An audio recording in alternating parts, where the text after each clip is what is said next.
네, 창세기 25장은 아브라함의 죽음, 그리고 이스마엘의 족보, 또 에서와 야곱의 출생과 또 야곱이 장자권을 얻는 네 가지의 이야기로 나뉘어 있습니다.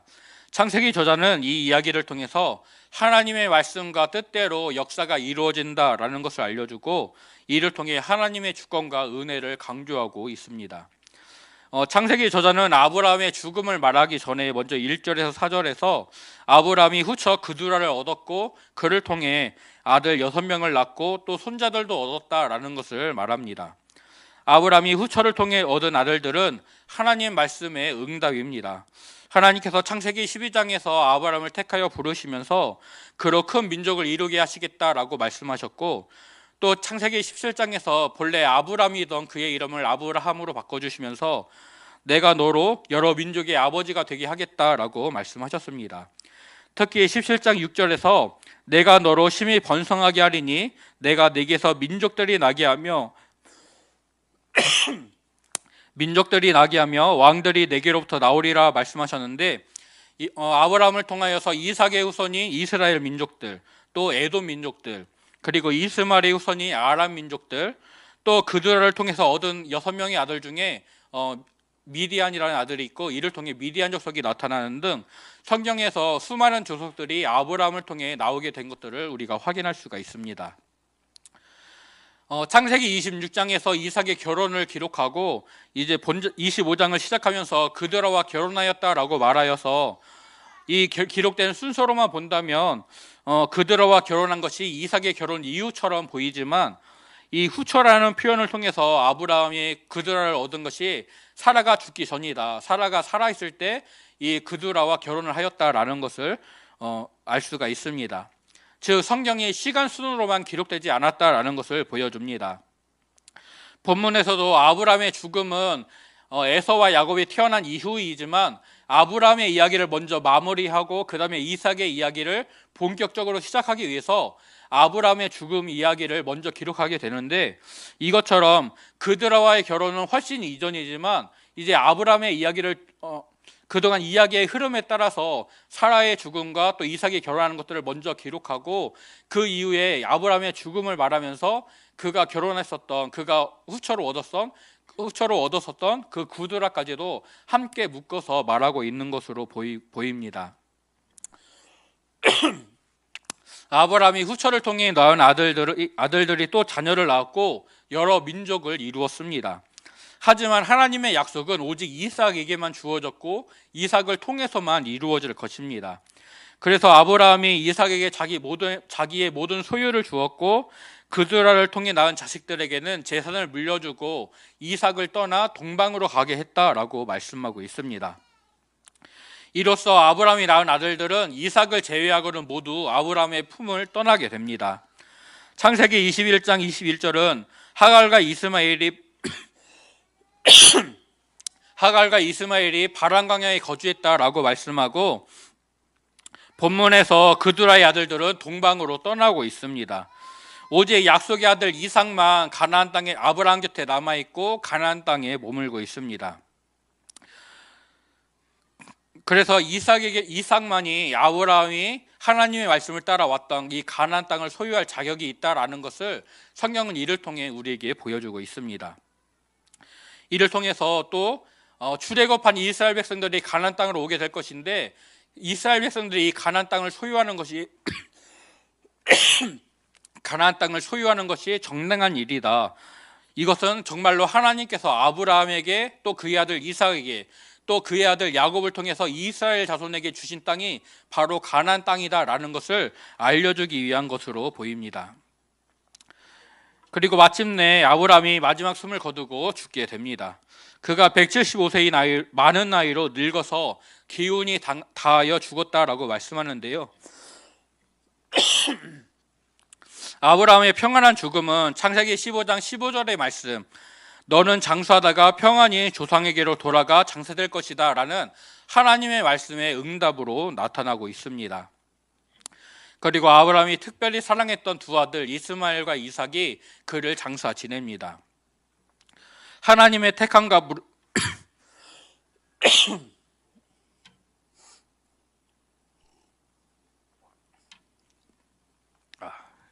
하나님의 택함과 부르심을 받은 특별한 사람, 또 위대했던 사람, 아브라함이 이렇게 세상을 떠나게 되지만 하나님은 그의 아들 이삭에게 복을 주셨다라고 말씀을 합니다.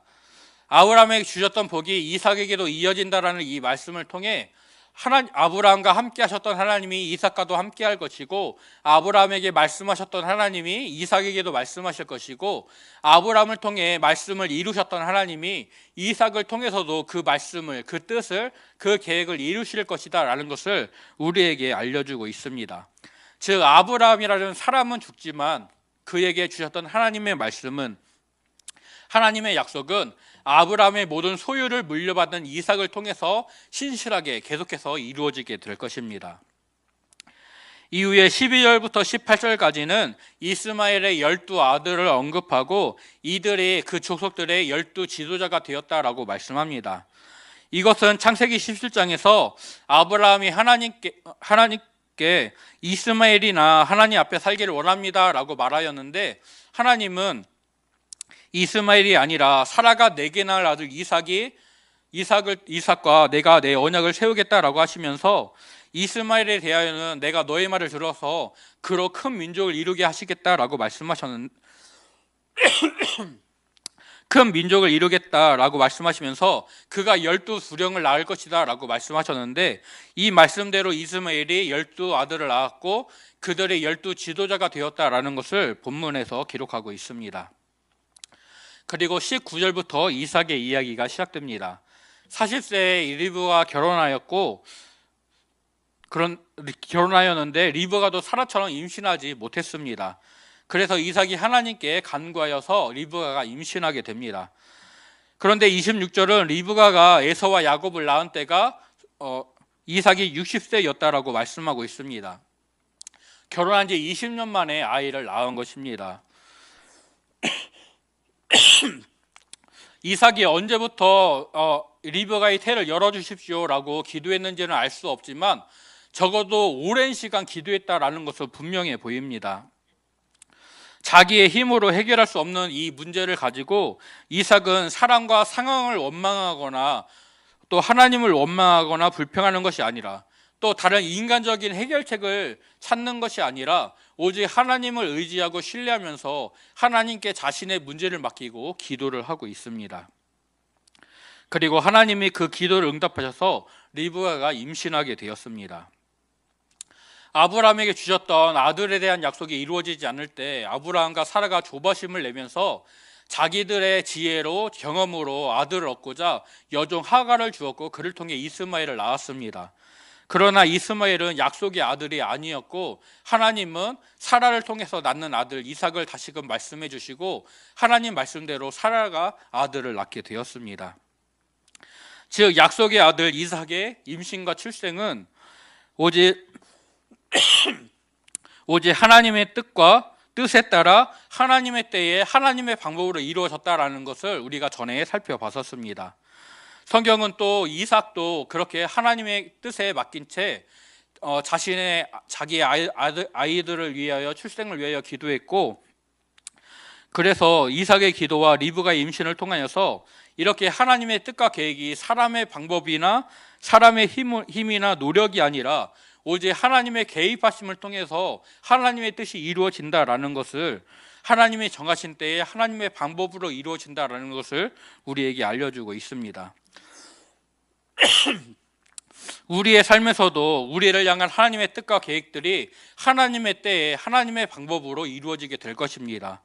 다만 이삭처럼 그때가 될 때까지 인내하며 하나님만 의지하는 믿음이 우리에게 필요합니다. 기도는 이런 상황에서 하나님이 일하시는 통로가 됩니다.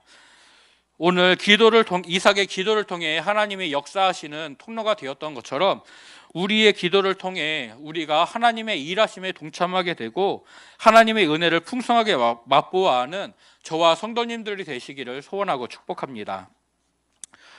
리브가가 임신하고 보니 태에 쌍둥이가 있었습니다. 그리고 그 아들들이 태 속에서 싸우는 것을 리브가가 알게 되었습니다. 그리고 여호와께 가서 묻습니다. 하나님께서는 두 국민이 내 태중에 있다. 내 두 국민이 내 복중에서부터 나누일 것이다. 이 족속이 저 족속보다 강하겠고 큰 자가 어린 자를 섬길 것이다 라고 말씀하십니다. 하나님 말씀대로 큰 자 에서가 아니라 작은 자 야곱이 하나님의 택함을 받게 되었고 야곱의 자손 이스라엘 민족이 하나님의 택하신 민족이 되었습니다.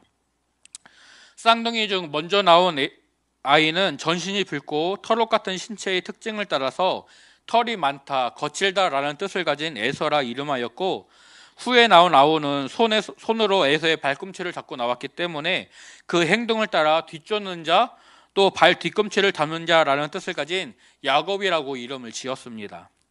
이 두 아이의 탄생 장면은 어머니 태 속에서 시작된 싸움이 태어날 때도 이어지고 있다라는 것을 보여주고 따라서 앞으로의 삶에서도 이 싸움이 끊이지 않을 것이다 라는 것을 짐작하게 합니다. 쌍둥이로 태어났지만 외모도 성격도 모든 것이 달랐고 이 차이는 장성할수록 더 심해졌습니다. 붉고 전신이 털옷 같았던 에서는 들사람, 사냥꾼이 되어서 열린 공간을 누비는 활동적인 사람이 되었지만 야곱은 집에서 지내는 조용한 사람이 되었다라고 말씀하고 있습니다. 그리고 이 두 아들에 대한 부모의 편애가 나타납니다. 이석은 에서를 사랑하였고 리브가는 야곱을 사랑했습니다.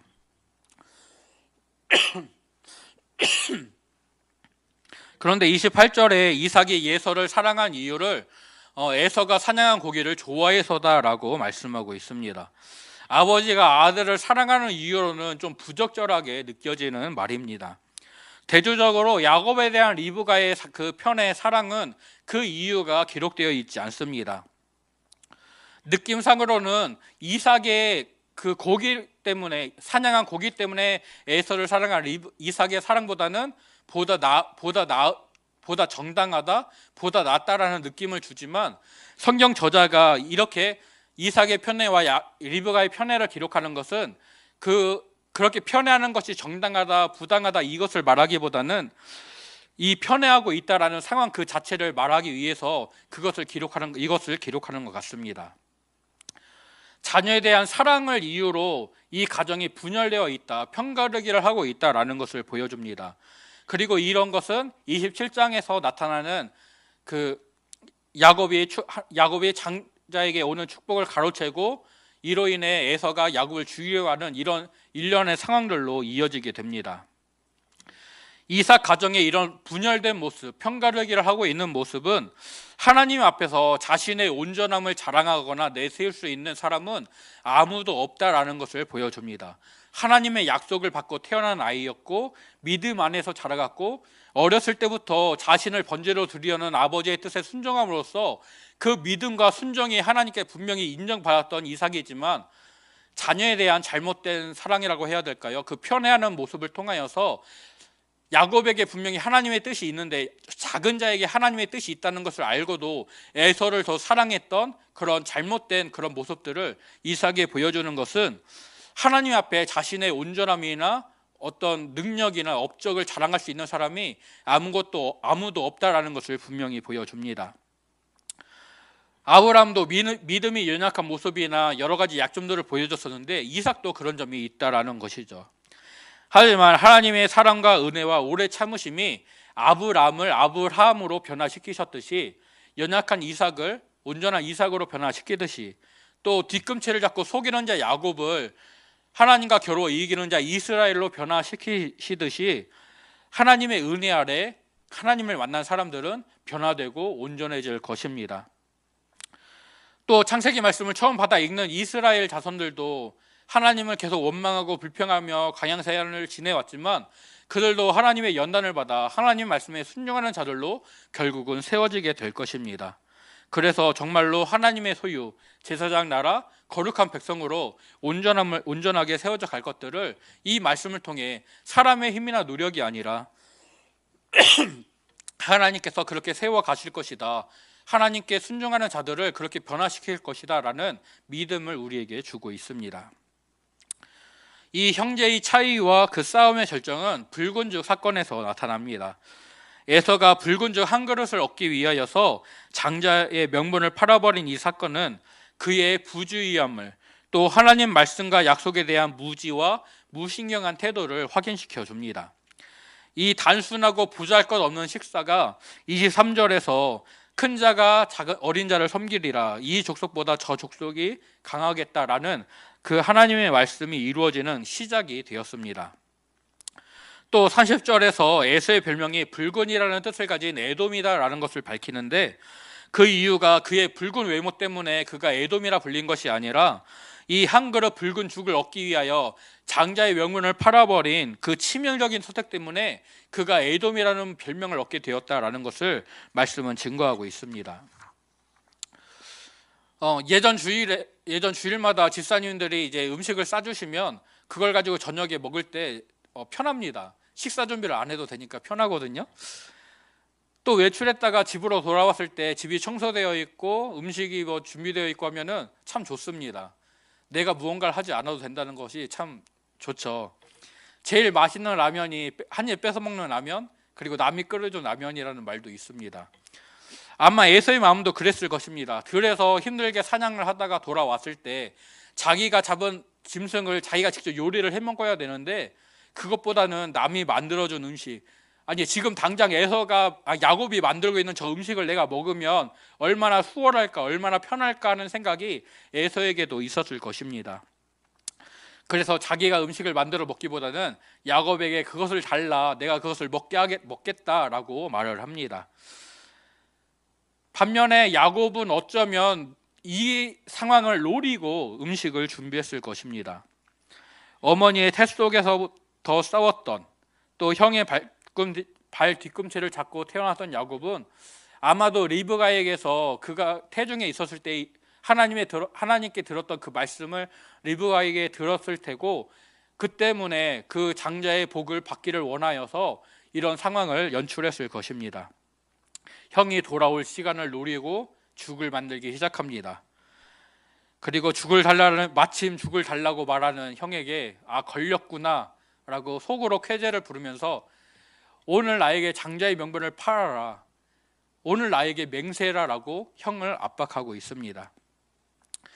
야곱은 발 뒤꿈치를 잡는 자라는 그 이름처럼 에서의 발 뒤꿈치를 확실하게 잡아버렸습니다. 하지만 하나님은 훗날 하나님의 약속이 야곱의 이런 인간의 노력으로는, 이런 사기의 방법으로는 절대로 이루어지지 않는다라는 것을 그를 고생을 시키시면서 바다나람으로 갔다가 다시 돌아오게 되는 그 모든 과정들을 통하여서 하나님의 뜻은 오직 하나님의 방법으로만 이루어진다라는 것을 야곱에게 확실히 깨닫게 해 주십니다. 오늘 말씀에서 아브라함의 죽음과 이스마엘의 족보를 통해 성경은 모든 역사가 하나님의 주권 아래에 있다, 하나님의 말씀과 뜻 안에서 이루어진다라는 것을 분명하게 가르쳐주고 있습니다. 아브라함이 낳은 자녀들이 어떻게 자라고 어떻게 삶을 살아가는가라는 것은 그들이 어떤 결정을 하고 어떤 것을 택하느냐에 따라서 그 중간 과정은 결정될 것이지만, 그러나 그 삶들이 드러내게 되는 것과 목적지는 동일합니다. 중간 과정은 다를 수 있지만 그 목적지는 동일하다는 것입니다. 하나님이 정하신 대로, 하나님이 뜻하신 대로, 하나님이 말씀하신 대로 그 삶이 이루어지게 됩니다. 이런 하나님의 주권은 에서와 야곱을 통해 분명하게 나타나고 있습니다. 형제들의 싸움이라는 모습이 창세기 4장 가인과 아벨에게서 처음 시작이 되었고, 21장 이스마엘과 이삭에게서 나타났고, 본문 에서와 야곱에서 더 분명하게 드러납니다. 그리고 이 형제들의 싸움은 창세기 후반부에서 야곱의 10아들과 요셉을 통해 확실하게 정점을 이루며 보여지고 있습니다. 형들이 동생 요셉을 시기하고 미워하여서 그를 죽이려고 하다가 이제 종으로 팔아버렸습니다. 그리고 야곱이 죽고 난 후에 요셉의 형들이 이제 아버지가 죽었으니 요셉이 우리를 미워하고 우리가 행했던 악을 갚으면 어쩔까 두려워하여서 요셉을 찾아와 우리를 용서해달라 빕니다. 그때 요셉은 형들에게 두려워하지 말라고, 내가 하나님을 대신하겠느냐고 말하면서 창세기 50장 20절에서 당신들은 나를 해하려 하였으나 하나님은 그것을 선으로 바꾸사 오늘과 같이 많은 백성의 생명을 구원하게 하시려 하셨습니다 라고 말합니다. 즉 형제들의 다툼에도 하나님의 뜻은 무너지지 않습니다. 이런 심각한 싸움에도 불구하고 하나님의 뜻은 온전하게 이루어집니다. 모든 역사를 주관하시고 자신의 뜻을 온전하게 이루시는 하나님의 주권을 기억하고 하나님께 나의 모든 것을 맡기고 신뢰하면서 말씀만을 따라가는 저와 성도님들이 되시기를 소원하고 축복합니다. 또 큰 자가 어린 자를 섬길 것이다 라는 말씀도 가인과 아벨에게서 그 모습이 시작되었고, 이스마엘과 이삭에게서 이어졌고, 에서와 야곱을 통해 분명하게 오늘 말씀에서 드러나고 있고, 요셉과 그의 형들에게서도 이 모습이 나타났었습니다. 그런데 이런 역사의 배후에는 분명히 하나님이 계십니다. 또 하나님의 은혜가 그 역사에 머물고 있습니다. 지금도 상당히 그렇지만 특별히 고대 사회는 장자 중심으로 돌아가는 사회였고 장자가 가장 많은 권리를 누렸습니다. 하지만 하나님께서는 장자인 가인과 장자인 이스마엘과 에서를 제외하시고 아우인 아벨과 이삭과 야곱을 택하셨습니다. 장자를 제외하시고 아우를 택하시는 하나님의 이런 선택과 은혜는 장자 이스라엘을 잠시 제외하시고 이방인들을 구원의 나무에 접붙이시는 것으로 나타났습니다. 바울은 로마서 9장에서 나는 나의 동족 이스라엘이 구원받는 것을 정말 원한다라고 말하지만 그러면서도 오직 하나님의 주권에 의한 선택과 그 은혜에 따라서 지금 이스라엘이 아니라 이방인들에게 복음이 더 활발히 전해지고 그들에게 먼저 구원의 은혜가 임했다라는 것을 말하고 있습니다. 그러면서 로마서 9장 11절에서 그 자식들이 아직 나지도 아니하고 무슨 선이나 악을 행하지 아니한 때에 택하심을 따라되는 하나님의 뜻이 행위로 말미암지 않고 오직 부르시는 이로 말미암아 서게 하려 하사라고 말하면서 사람에 대한 하나님의 선택이 사람의 장점이나 업적이나 사람의 어떠한가는 전혀 무관하다는 것을 오직 하나님의 뜻과 은혜에 따라 하나님이 택하시고 부르시고 온전케 하시고 이루신다라는 것을 분명하게 증거합니다. 오늘 말씀에서 리브가가 임신하지 못한다라는 즉 인간이 해결할 수 없는 그 문제를 전능하신 하나님께서 해결해 주십니다. 우리에게 있는 불가능한 문제들도 하나님께 맡길 때 하나님이 분명히 이루실 줄로 믿습니다. 이삭처럼 하나님만 의지하고 인내하면서 기도하는 저와 성도님들이 되시기를 간절히 소원합니다. 불완전한 이삭 가정이었지만 그런 가정을 통해서도 하나님의 뜻은 무너지지 않고 이루어집니다. 하나님의 계획과 약속은 계속되고 있습니다. 즉 하나님의 신실하심은 때마다 증명되고 분명하게 나타납니다. 이런 신실하신 하나님의 은혜를 맛보아 누리는 우리가 되기를 소원합니다. 물론 우리가 하나님 앞에 바로 서기를 결단하며 믿음으로 정진해야겠지만 그러나 나의 공로나 업적이나 나의 어떠함 때문이 아니라 오직 하나님의 은혜로 내가 바로 설 수 있고 하나님의 은혜로 내가 믿음으로 나아갈 수 있고 하나님의 은혜로 내가 하나님과 교제할 수 있다는 것, 오직 하나님의 은혜가 나에게 필요하다는 것을 기억하고 그것만을 사모하는 저와 성도님들이 되시기를 축복합니다. 장자의 명분에 대해서 에서는 부주의했습니다. 야곱은 지극히 사모하기는 하지만 자신의 힘과 노력으로 그것을 얻어내 보겠다라는, 그래서 형을 속여서 그것을 빼앗고자 하는 모습으로 나타납니다.